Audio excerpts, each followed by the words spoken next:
Hi everyone, welcome to the November Research Showcase. Today we have one presentation, and the time for the presentation is to be around 45 minutes to an hour, so feel free to use the whole time if you would like to. The presentation is by Srijan Kumar. Srijan is a third-year PhD student in the University of Maryland, and his interests areas of research interest focus on data science and social networks. He's specifically interested about developing efficient techniques for detecting malicious users and malicious content in social networks. So today he's going to talk about characterizing and detecting hoax Wikipedia articles. This is a joint research collaboration between Srijan, Bob West, our research fellow, and his advisor, Yuri Leskovitz at Stanford.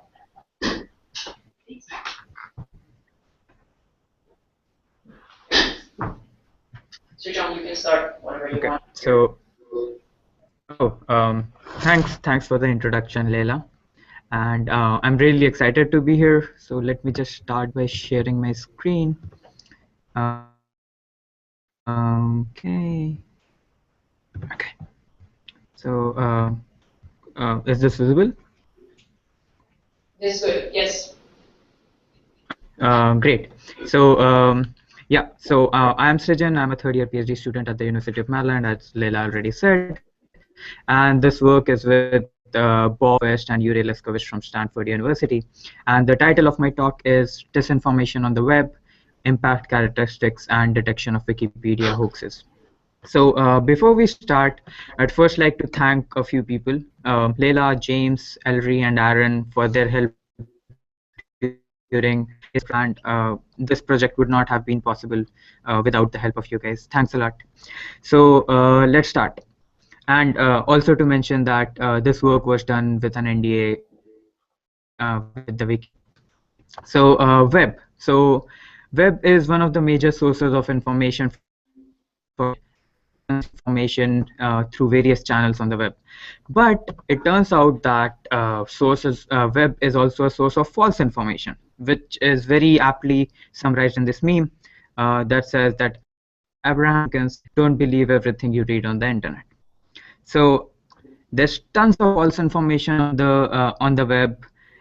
For example, there was this fake ad supposedly from Apple that said your Apple iPhone would become waterproof after an iOS upgrade, and you can imagine people lost their iPhones due to this. There are more serious cases when medical hoaxes circulate the web and put lives to danger. So we are specifically interested in false information, and on a spectrum, you can see that false informations at either end. So on one hand, you have disinformation, which is a deliberate lie that is created specifically to mislead people, and on the other hand, the intentions are not mischievous. It's a misinformation, an honest mistake that someone has made, but no malicious intent behind it. So we are specifically interested in the first part, the disinformation, and in particular, we are looking at hoaxes, which, as Wikipedia defines it, is a deliberately fabricated falsehood made to masquerade as truth. So we want specifically on Wikipedia because, as the tagline goes, it's a free encyclopedia that anyone can edit. So since it's free, it's largely reachable and largely accessible by lots of people. It's a mix of information for me, and since anyone can edit it, it is easy to add information to it, but it is also easy to add false information to it. So let's see why we should even care about the hoaxes on Wikipedia. So which was the longest running till now. So you can see the screenshot of the article after it before this is the version before it was even discovered as a hoax. So it's basically a 2-3 line article. It's a stub, as you can see, and even though it's small, it survived for 10 years, and it made a lot of waves because it was listed as a real god in books. It inspired fictional characters, and it survived for a long time. Then was about the John Seigenthaler incident, in which someone put in his biography that he was associated with Kennedy's assassination. And such kind of misinformation, such kind of false information is very harmful to many people. We essentially want to find these types of hoaxes. So I'll be breaking down my talk into three major parts. So given that we have looked at some of the examples of hoaxes, we want to quantify in a way what is the impact of the hoaxes. So, and then after we have established how impactful the hoaxes on Wikipedia are, we ultimately we want to detect these hoaxes. But before we could do that, we first it is important to understand what the hoaxes are and how they are different from non-hoaxes. So we'll study the characteristics, and then using those characteristics, we'll build a classifier to detect these hoaxes automatically. So let's first start with the first section, which is impact of the hoaxes. And for this, we use hoaxes on Wiki. As we saw in the couple of examples, hoaxes can be present on Wikipedia in two forms: as standalone articles or as hoax facts inserted in good articles. So in the study, we use hoax articles, and we focus on that rather than on hoax facts, because as Wikipedia has it, there are specific templates. There are specific templates that are used to hoax articles, and for hoax facts, it's very difficult to identify them because there are no specific templates, or there are no particular way to identify the fact even after they have been found. So we use the hoax templates on Wikipedia stump to find these articles, and we find 21,218 hoax articles, which will be the data that we'll be studying. And to understand what a hoax looks like, we first need to understand what it goes through. So this is a diagram of what a hoax goes through in its life cycle. So after being created, the hoax passes through a phase of patrol, in which it is approved or it is deleted immediately by a patroller. So this is a sanity check step taken by the Wikipedia community, so that the articles, only good articles, are there on Wikipedia. So hoaxes may either delete this phase of patrolling, or they may sneak through and they may masquerade as a legitimate article. But eventually they will be found out by someone. They'll be flagged with this with one of the hoax templates, and be discussed a bit, and eventually the article will be deleted. So in our analysis, we take all the articles, all the hoax articles that go through. Specifically, these articles that we study are from the English Wikipedia. So coming to hoaxes, so Jimmy Wales once said on Quora that the worst hoaxes are those which last for a long time, they survive, they receive significant traffic, and they're relied upon by credible news media. So we'll be quantifying the impact of the hoaxes in exactly these three dimensions. And let's look at the first one, like how long does the hoax survive? And okay, coming back to the the time that the hoax survives is majorly between the time it after the patrol and before flagging, because this is the time after web has given it a thumbs up that it's good and people can actually see it, and it's not been flagged yet. So this is the major duration of making any impact. So if you want to look at how long the hoax last, without going into the boring details and plots, we let me just give the intuition, which essentially is that hoaxes, 90% of the hoaxes are flagged within an hour, but there are 1% of the hoaxes that survive for over a year. So this essentially means that most of the false information, most of these hoaxes are deleted, and they do not have time to make impact. But this small fraction, 1% of these hoaxes, they survive and for a long time.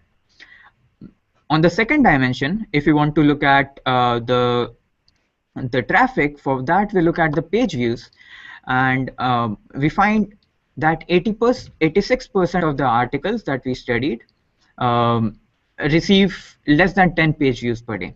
But again, there's a small fraction, 1%, that get at least 100 views per day for at least a week. So this again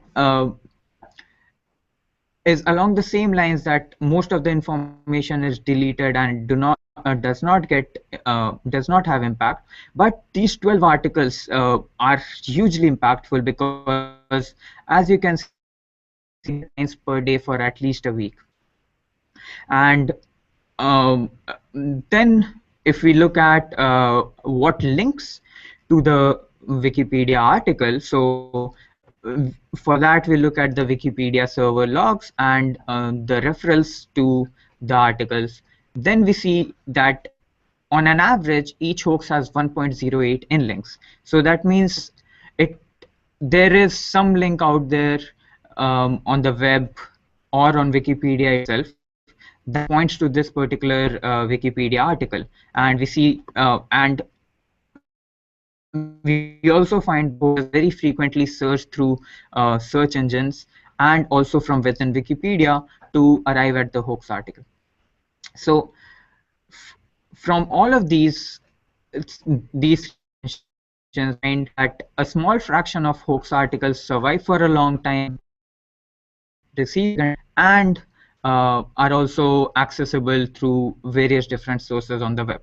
So that's so now that we have established that some hoaxes are quite impactful, we want to know what the hoaxes look like and how they are different from the normal articles that we see on Wikipedia. So for that, we compare two different categories of articles, hoaxes and non-hoaxes. And among hoaxes, we want to look at, we have two different types of hoaxes essentially, successful and failed. So successful are those that survive for a long time and are viewed frequently. So these are the impactful ones. And then there are the failed hoaxes that are flagged and deleted during patrol itself. So these are kind of stupid hoaxes that have not been crafted well, and they are easy to detect. So we have these two categories of hoaxes. And then for non-hoaxes, we of course have legitimate articles that are never flagged with the hoax tag, and they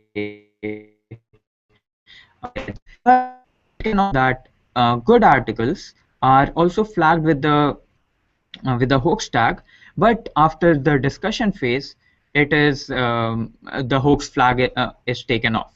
So these were temporarily thought of being hoaxes, but they were unable for that. So there was an article about Numberwang, which claimed to be a fictional game show, and essentially someone thought that this looks like a hoax because it made some spurious claims and tagged it with the hoax. But after a few hours, the hoax template was removed. So this indeed is a good article, and it was just thought of being a hoax. So we have these four category of articles, and whenever someone goes to Wikipedia, the first thing they look at is what the article looks like. So we characterize the articles in terms of their appearance. So what the article looks like, and then for example, like how much content they have, how many links, how many articles. But next we want to go deeper into the content of it, and using the links that the article has, we want to look at how similar the article is to the other articles that it links to. So on that dimension, so what other articles refer to it. That's the references that it gets from other articles. And then of course we can also look at is there any credibility to the person who is creating the article itself. So we have these four dimensions essentially, and let's start with the first one. So looking at how the article looks at, the first thing we check is the plain text length. So what is the amount of content in the article? And this we do by taking the article and removing all the wiki markup and counting the number of words that there is in the content itself. So surprisingly, again, I'm not showing the plots and so on for now, and just the takeaway message. We surprisingly find that hoaxes have more content words than non-hoaxes. So our intuition is that maybe the hoax creator wants to put as much information into the article as possible so that it can he can make the article legitimate and pass the patrol phase. So that may be one of the reasons why the hoax has more content. But looking at content itself is not enough, because we also have a lot of Wikipedia markup. So the next obvious thing to do is to look at how the article looks like a normal Wikipedia article. So for that, we look at the plain text to markup ratio, which essentially quantifies in a sense the wiki likeness of the article. So the higher the ratio it has, and the less wiki-like it is. So let me show you one plot. Sorry for the plot, but this is a very interesting one. So this is a counter cumulative distribution plot, and let me explain how to read this. So on the x-axis, we have the ratio, and on the y-axis, we have the fraction of articles of each type that have at least a particular ratio. So if you look at the blue line, which is for the legitimate articles, for ratio 0.6, we have y equals 0.5. So that means 50% of the legitimate articles have plain text to markup ratio of 0.6 or more. So from this plot, what we see is that the rightmost line, which is for the failed hoaxes, means that failed hoaxes have mostly text and very less wiki markup. The leftmost line, the legitimate articles, so failed hoaxes have the least wiki markup, and legitimate articles have the most wiki markup. The interesting ones are the yellow and the pink line. So yellow line is for the successful hoaxes, and we find that successful hoaxes are closer to legitimate articles rather than to failed hoaxes. So this may be one of the reasons why the hoax became successful. That looks like a normal Wikipedia article, and it passes through the patrol phase and even survives for a long time. And the pink line is wrongly flagged articles, which is surprisingly close to the failed hoax, which may be one of the, so essentially it also has less weight markup. So it may be one of the reasons why it was suspected of being a hoax in the first place itself. So yeah. Next, these two things were about the content, but now we want to look at. But Wikipedia articles also have links in them, which is a very important feature to navigate Wikipedia itself. And we want to look at how many Wikipedia and web links the articles have when they're created. So we find essentially that legitimate articles have link density is the number of links per 100 words, and failed hoaxes have the least link density. So this means that even though the article may look like a Wikipedia article, they have lesser link density, so they are less connected to the other Wikipedia articles that are already there. So till now, we in the appearance features, we looked at how the article looks like, but next to the other articles that it links to.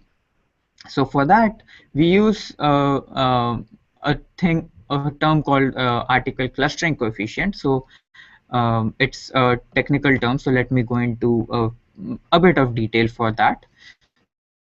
So for clustering coefficient, if you consider that the is the article that we are seeing, and the other three articles, other three dots are the um, articles that this particular article links to, then if these three articles do not link to each other, then the coefficient is 0. And essentially, this in normal sense, the articles are not related to each other. So the red article links to three different articles, but they are not related to each other. So in a sense, the outgoing links are not coherent at all.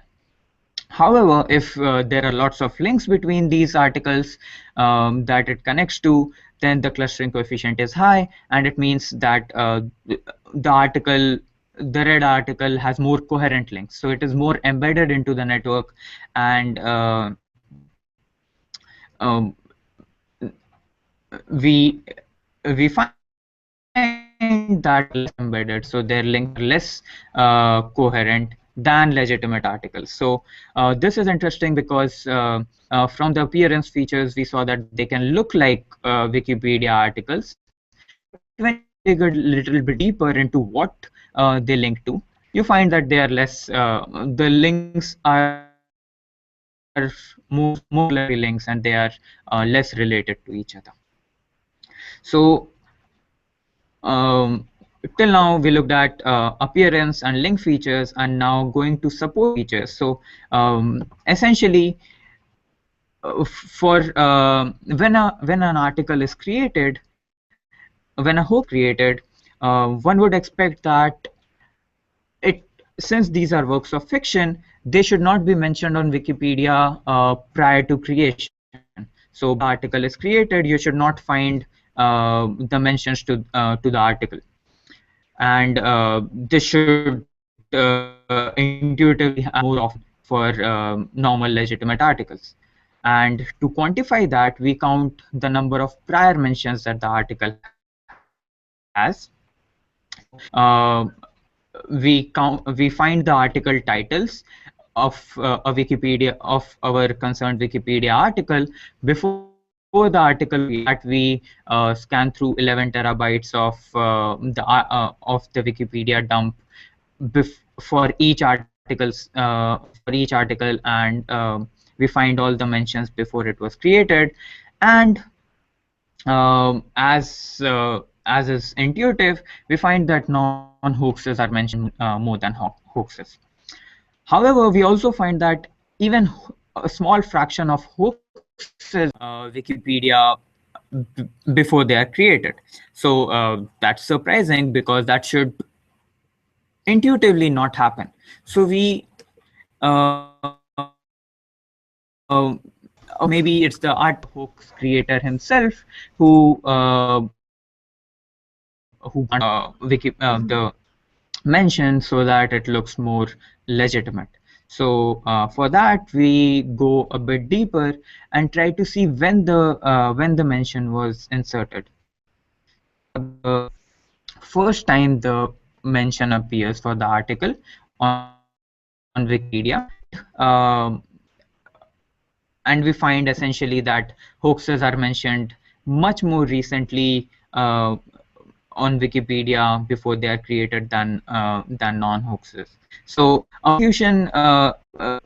So essentially, it's most likely the creator comes and places this link in the mention on Wikipedia before the article is even created, so that it masquerades as a good Wikipedia article. And so this indicates that we are dealing with very small an obvious thing to do is to look at who created the mention. So for this, we look at whether the mention creator, who is the mention creator, and whether he is same as the article creator. And so on the right hand side, we have this plot which counts the 4 different types of articles that we have, and counts who created the first mention, whether it's the article creator himself or whether it was an IP address.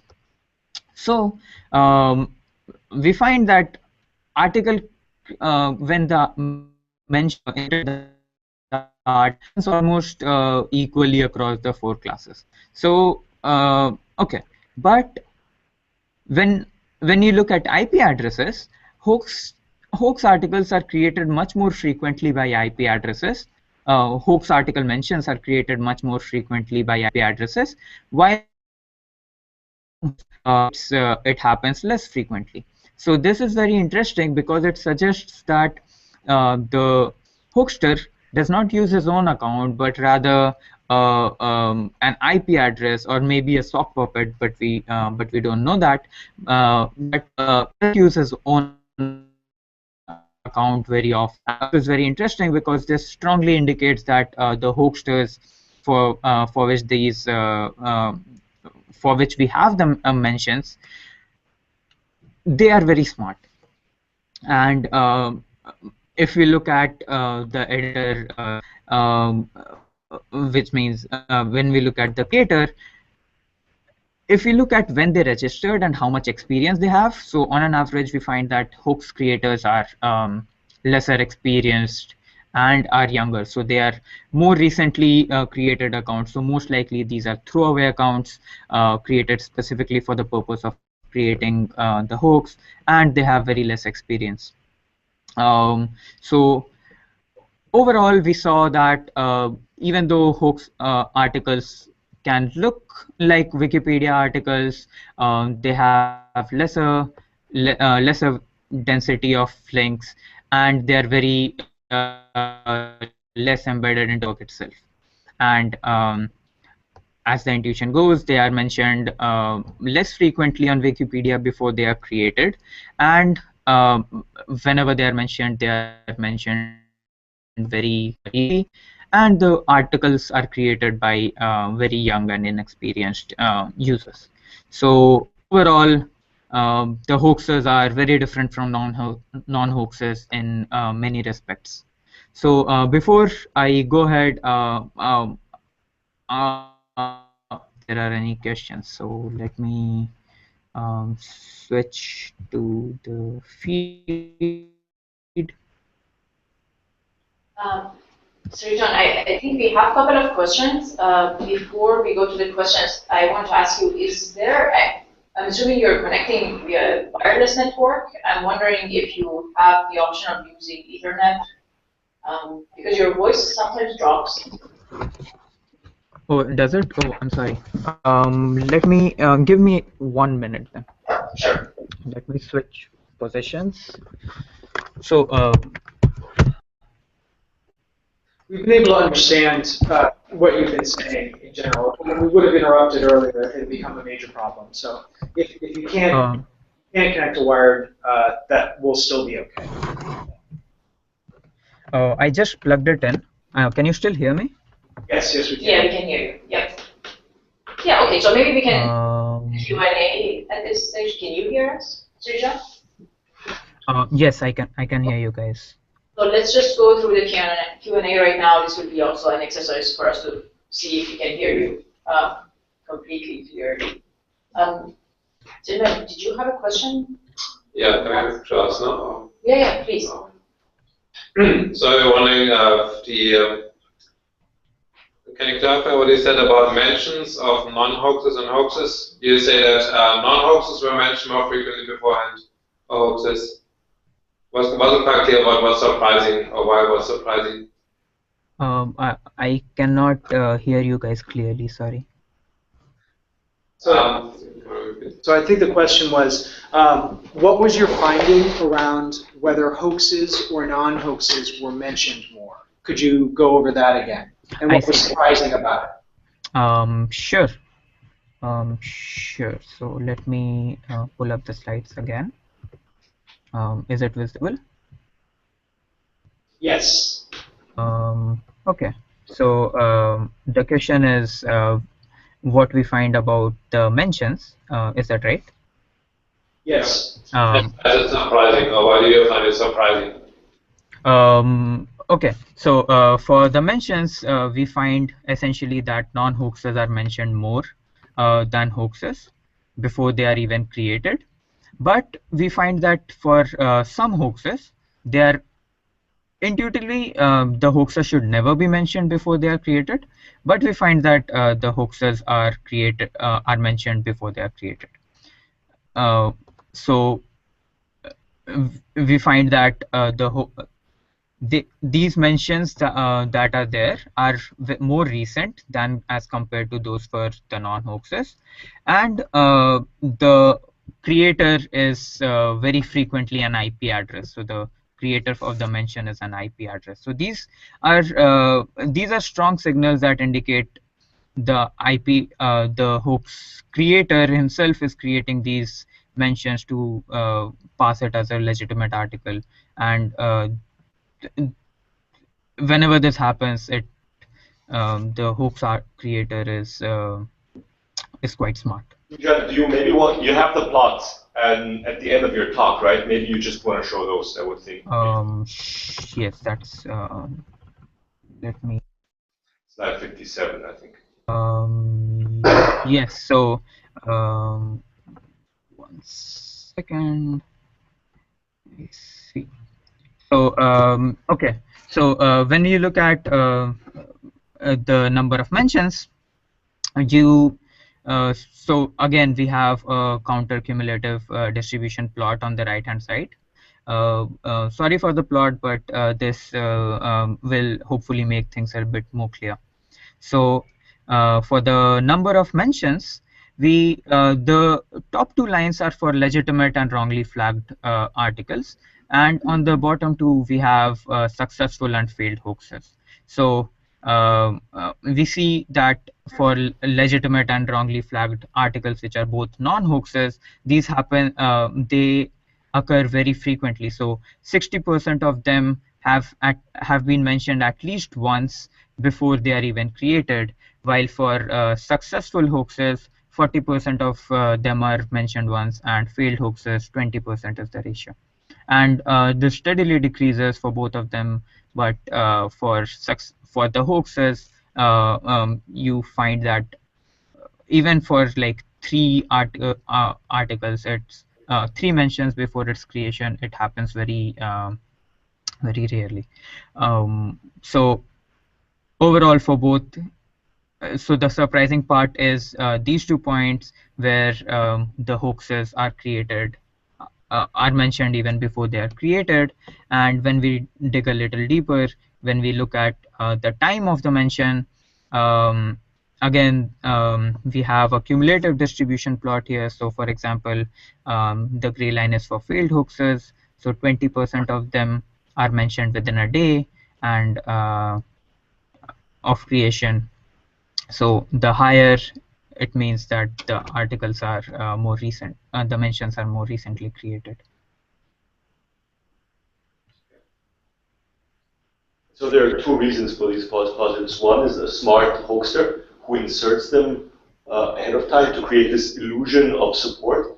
But obviously, we also have just straight up false positives because sometimes we just go by title, and sometimes the title just coincides with another concept, and so we detect that spuriously.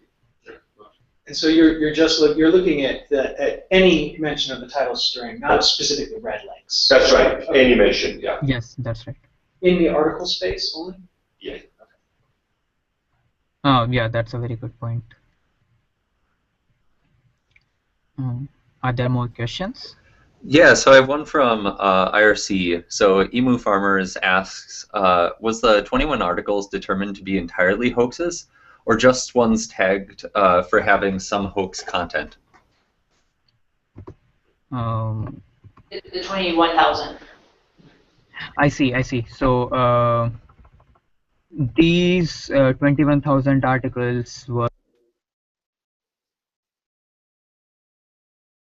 tagged and they were deleted. So these are genuinely hoax articles. So just to be clear, you're saying that any tag, even if it's just for hoax content that precedes deletion, will make it appear in the set. Yeah. So if the hoax tag is there till the very last why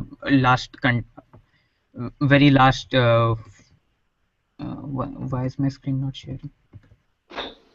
Your video might be muted.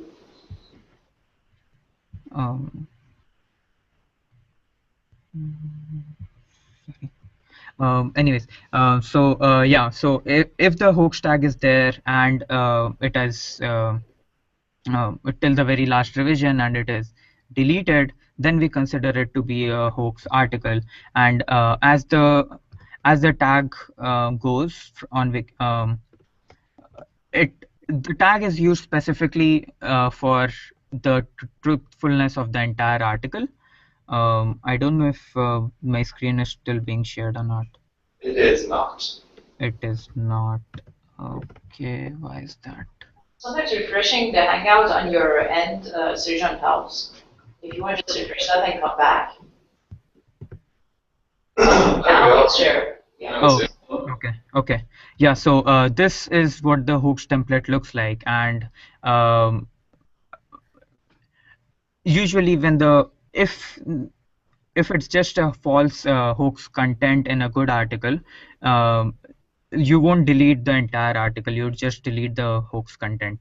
So our intuition is that if we use this hoax tag, the hoax tagged articles, this should give us high precision set of articles that are actually hoaxes.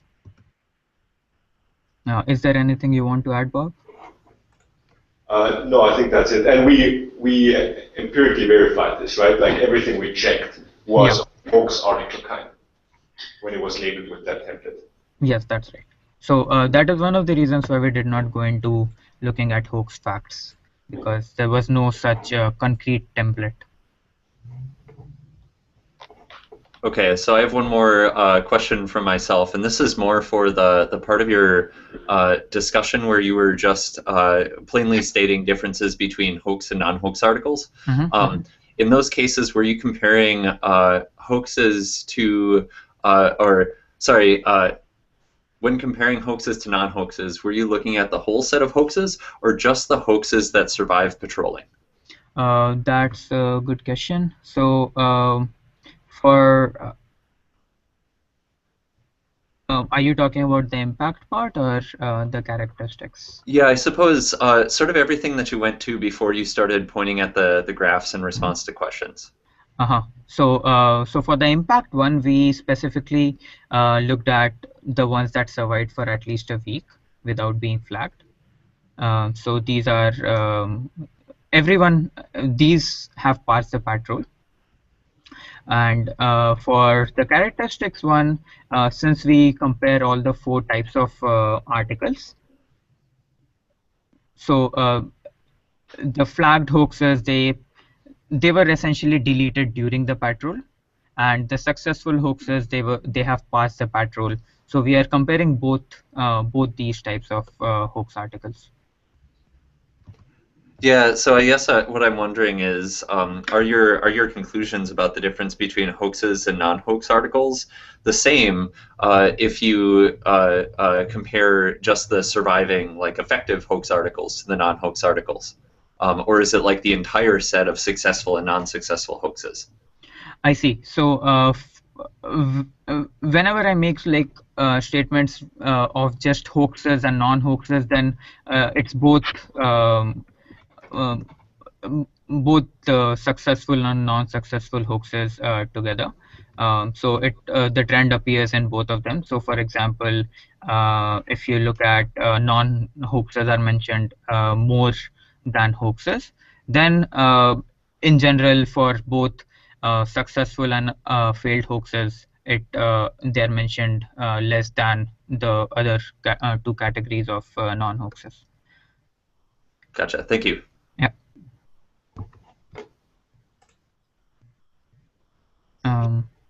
Let's continue. Okay, cool. Just to make sure my screen is being shared, right? Not right now. Okay. I don't know why this happens. What about now? Right now is good. Yes. Oh, okay, cool. And my voice is not breaking up now? No. Okay, cool. Good. So, yeah, so now that we have looked at what are the differences between hoaxes and non-hoaxes, we essentially want to detect the hoaxes on Wikipedia. So for that, let's get back to the hoax life cycle, and we essentially formulated three different types of classification tasks in this life cycle.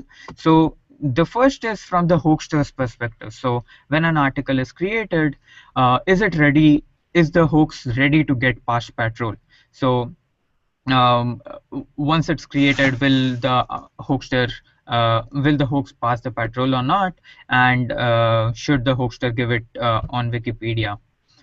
And for that, we compare the set of articles that pass the hoax versus the set of articles that do not pass the hoax. The set of hoaxes that pass the patrol and set of hoaxes that do not pass the patrol. And we use a measure called area under the ROC curve, and we get an AUC of 72%.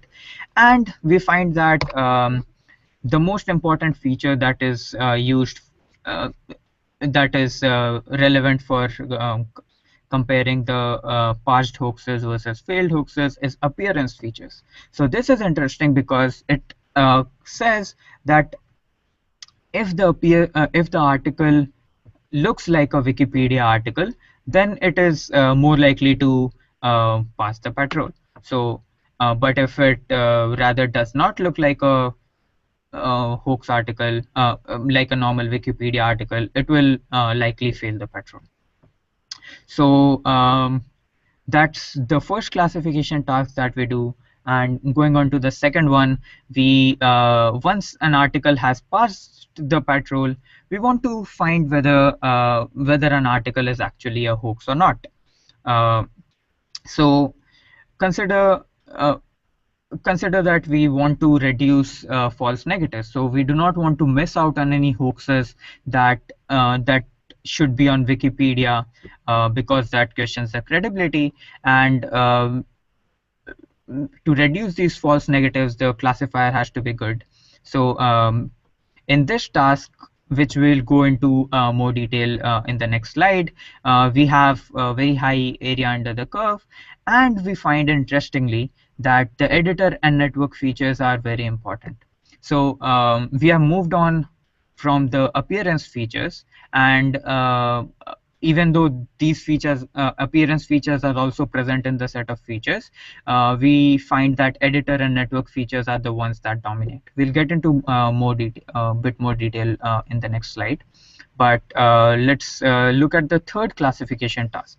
So once an article has been flagged with the hoax tag, we want to know whether it's actually a hoax or not, because we have seen many examples of a article not being a hoax but being flagged with the hoax tag. So we do not want to delete these wrongly flagged articles, because if you do that, then the creator and the other contributors who helped make the article, they will get pissed off and they will never come back on Wikipedia to edit. We want to avoid that.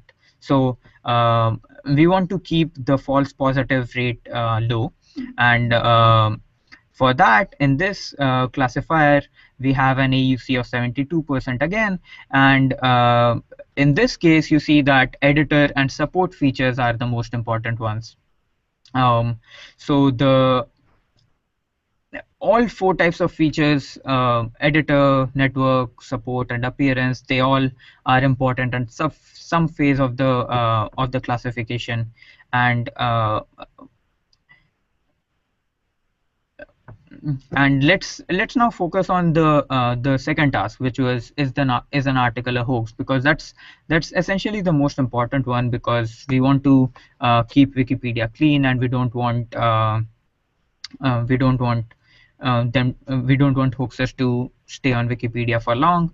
So in this, we compare the set of successful hoaxes versus set of legitimate articles, and we select legitimate articles in a way that they are created on the same day as the successful hoax, so that so for each successful hoax, we have another legitimate article that was created on the same day. So we do this to ensure that the distribution of the articles is similar, in the sense they are affected by the Wikipedia policies in the same way. And on the right hand side, we have a plot that shows the importance of features as we keep on adding features. So it's done using a technique called forward feature selection. And when you look at the first line, you have essentially that editor, and the blue is for the network. So editor and network features are the most important, and these are selected during the training phase of the classification. So they are selected, and once editor features are selected, the network features add the most to it, and then appearance, and then support. So with all the four, the classification accuracy is very high. So the AUC is high because of the very distinct features about the editors that we had seen before. So okay, so now once we have done this classification, we also want to know how would humans do if they were specifically assigned the task of identifying the hoax. And we also want to dig a little deeper into why the hoax survives for a particular amount of time, and what would make a hoax credible. So to understand these questions, we do a human experiment in which we select 64 public successful hoaxes, and we pair them with similar legitimate articles. So we select the legitimate articles on the same day, and also ensure that the appearance feature distribution for the successful hoaxes and the legitimate articles is similar. So this would ensure that they more or less look the same on average across the entire set of 64 articles. And from these hoax and legitimate article pairs, we create 5 pairs for each, so that we have 320 random hoax non-hoax pairs, and we give each of these pairs to 10 raters on Amazon Mechanical Turk. So we each rater gets one hoax and one non-hoax, and his task is to identify which one is the hoax just by looking at it. So we requested the Mechanical Turk workers not to do any searches, and just by looking at the articles to identify whether the hoax whether the article is a hoax or not. And since this is a balanced set, the random baseline is 50%, and humans do marginally better than that. So they have an accuracy of 66%. And our classifier, with all the 4 set of features, it gets superhuman performance with 86% accuracy. So we see that if humans only look at the appearance features, they are able to identify the hoaxes, but not so well. So to answer like the questions of why the hoax survives for a long time and what makes the hoax credible, we look at a few features of easy and hard hoaxes. So let me first define what these are. So each hoax, as we saw, was evaluated multiple times in different pairs, in different pairs and by multiple raters.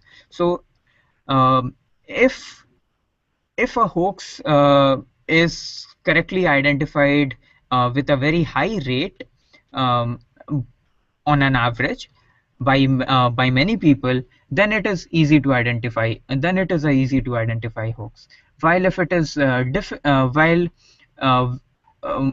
for hard to identify hoaxes, if you are the workers get it wrong most of the time, then it looks more genuine than the paired legitimate article. So these are hard to identify hoaxes. So what we do is we take all the hoaxes and we take all the 64 hoaxes and we sort them on the scale of how good were the workers enabled in identifying these hoaxes, and we take the top 1/3 as easy to identify and the bottom 1/3 as hard to identify hoaxes.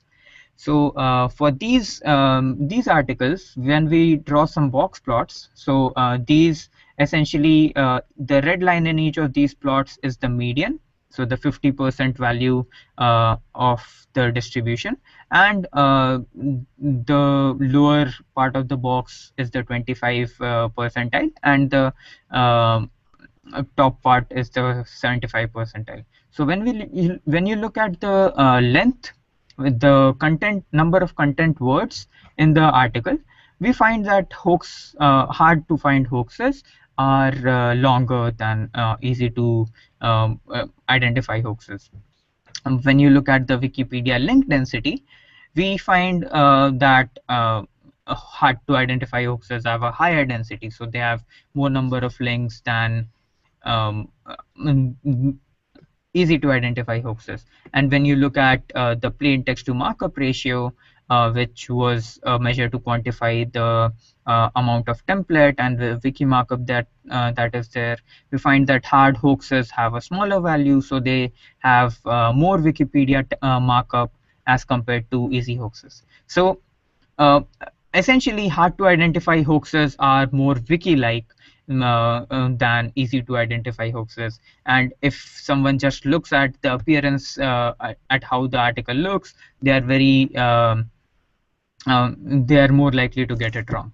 So that is why we need the different set of editor support and network features to look more closely and more accurately into the hoaxes. So essentially, in conclusion, we first study all the 21,000 hoaxes to quantify the impact that they have on people in real life, and we find essentially that some hoaxes are very impactful, while majority of them are caught soon and do not do much harm.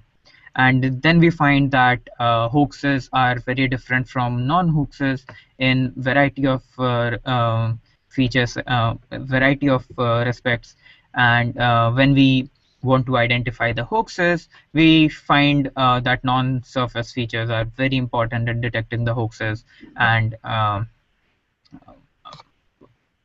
once you have them, it gets better to do so. So the next step that we want to do is to run the classifier that we have to find the hidden hoaxes on Wikipedia. So we plan to run the classifier on all the articles that are on Wikipedia using the Wikipedia dump, and to find these hidden hoaxes and clean Wikipedia quite a bit. So thank you, and that's my email if you have questions. So yeah, so Thank you very much. So Aaron, you have a couple of questions? Yeah. So this one comes from Giovanni on IRC. Is the 98% AUC for the task of deciding whether an article should be flagged, regardless of whether it's a hoax or not? No, so that's that is let me go to that slide. So this is for this is a classifier that separates hoaxes from legitimate articles. So a high AUC means that the classifier is able to identify the hoax from a non-hoax quite efficiently. So if we were to trust this classifier, we would find the hoax specifically, and we would flag the hoax and not the legitimate articles. Okay, and so a quick follow-up to that. When you take the measurements of the article characteristics to build features for this prediction model, when are you taking those measurements? These are when the article was first created. So these are immediately after the creation. Gotcha. So these predictions are based on the first revision of the article. Exactly. So could you go back one slide? Giovanni is asking me to point at that. Yes, it's this AUC on the far right. That I think led to the confusion. What is that 72% AUC on the far right? That is for when an article is flagged as a hoax, we want to identify whether it's actually a hoax or not. So even for that, we look at the first edit of that article, so for the first revision for that, and we try to understand whether it's actually a hoax, given that it has been flagged as one. So the idea is this distinguishes between the successful hoaxes and wrongly flagged hoaxes. So we have these 4 article classes throughout the characteristics, and this is conditional on the fact that something was flagged. Is the template removed or not later on? Exactly. Yeah. Gotcha. Okay, that makes sense. So there's one more Giovanni is pinging me to ask about this slide. Are the 2 sets, legitimate versus successful hoaxes, balanced? The next slide, right? So Srijan, if you just move one slide forward. Yep. Yes, so these are balanced. So we select for each hoax, we select another legitimate article that was created on the same day. So this is a balanced set. Yeah.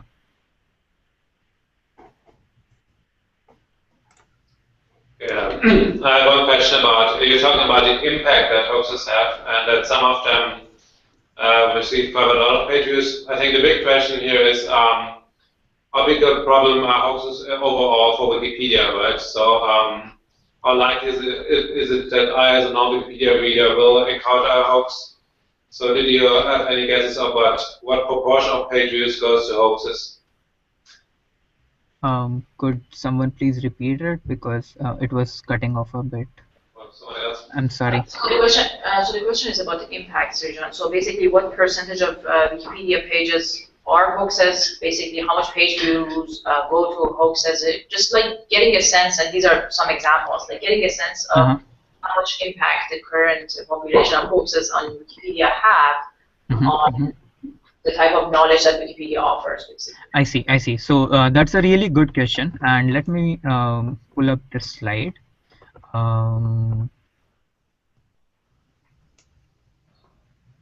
Page views. Okay, so in general, we have studied 21,000 hoaxes. So considering that there are 5 million, recently Wikipedia hit 5 million English Wikipedia. Yeah, so there are 5 million articles, and there are 20,000 hoax articles on Wikipedia. The ratio is quite less. So But if we also see that they're viewed quite often, and they have if you're just surfing through Wikipedia, you are also likely to encounter links to the Wikipedia to the hoax Wikipedia article. So for example, you see 1.08 links to the hoax article that is there. So does that answer your question? But so you said talk about 20,000 articles, but they did not exist all at the same time, right? And also, I think there's a sense that they get overall less page views than the average articles. Is that correct? So the question would be, what proportion of overall page views at one point in time goes to hoax articles? So maybe I can jump in here. We don't have that number, but I agree that's a very useful one. So and it's easy for us to compute that. So we will compute that number. So we can basically take for every hoax, we can take the time it existed and then measure what is the overall number of page views that we have and what fraction of those goes to hoax. I think that's very useful. Basically, to anchor these numbers that we have in like a background distribution over legitimate articles. I agree that that's very useful. Aaron, I have one question.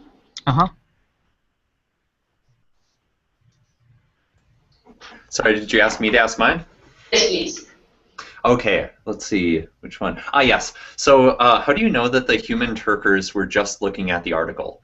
Did you instruct them to not use Google or other resources? And if so, how can you call the classifier superhuman? Yes, so we instructed them not to use any search engines or anything. So we just asked them to look at the classifier, look at the two articles, and see which one is which one looks more like a hoax article. And to answer how our classifier is superhuman, we essentially the classifier uses all these features, which do not only look at the appearance features, but also other set of features. So the assumption is that if the humans were only looking at appearance features while deciding a hoax versus a non-hoax, then they would do marginally better than random. But when you throw in some other features which are not so superficial, the accuracy improves, and that's why the classifier improves. So I guess that's. Is there anything you want to add, Bob? So yeah, maybe one thing to say is humans have more than they also have like all the semantic understanding and common sense and so on, right? And they use that when they solve the task. They obviously don't just look at how many words are there and how many wiki links are there. So the performance of 66% that we see is actually higher than what they would get if they were just allowed to look at those very superficial features. Yeah, that kind of the 66% is kind of even overestimating of what you would get if you just looked at these surface features. Does that make sense? Well, so I suppose maybe unless the humans were able to build intuition on that, I imagine that the trend learning capabilities of the human brain is going to outperform an algorithm generally. Right, but we're not giving them feedback. We're not telling them you were right on this one or you were wrong on this one. We just show them a sequence of tasks. Yes. Yeah. And to add a bit to that, so the features, these set of hoax and non-hoax articles were matched based on the appearance features. So their distribution is the same. So if someone was just looking at the appearance features on the length and the link density and so on, they would get close to 50%. So definitely there's the semantic understanding that's going on. Yeah. So then let's thank the speaker and see you next month. Thank you, everyone. Thanks, Srijan. Thank you. Thanks, Aaron.